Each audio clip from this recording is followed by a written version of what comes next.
Hello everyone. First of all, I'm still always open and grateful for any requests, questions, suggestions for improvements.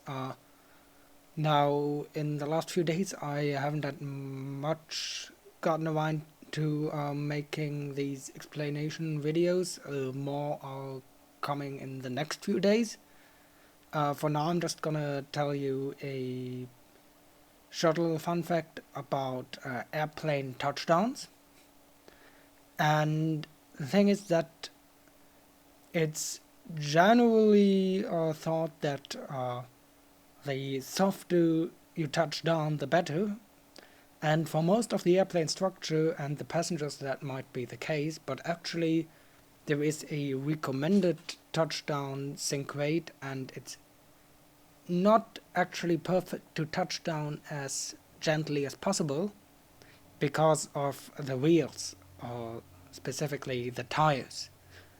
Uh, Now, obviously, when you just lower the landing gear in flight, preparing for landing, the wheels don't really spin much. They might spin a little back and forth in the wind, not really controlled, not very fast.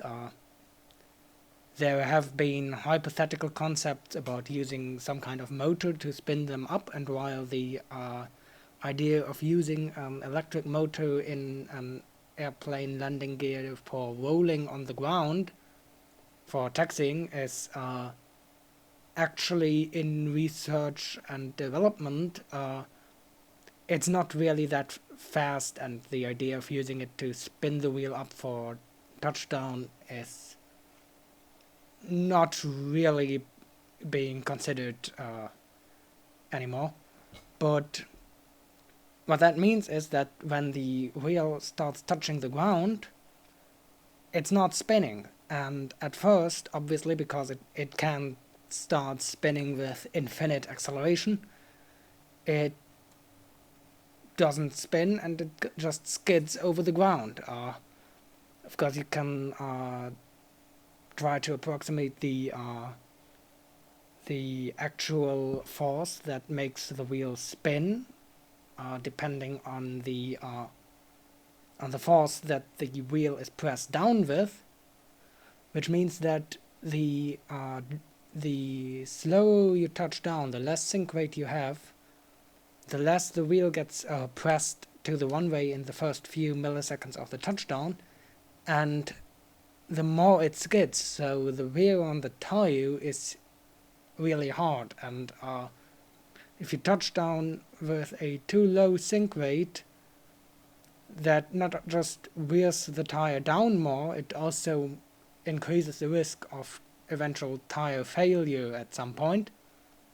So there's actually an optimal sink rate of about a bit under 100 feet per minute. That is about 50 centimeters per second, half a meter per second, if you use the metric system like engineers and scientists usually do. But since in aviation sink rates or climb rates are usually measured in hundreds of feet per minute, you can also say a bit under 100 feet per minute.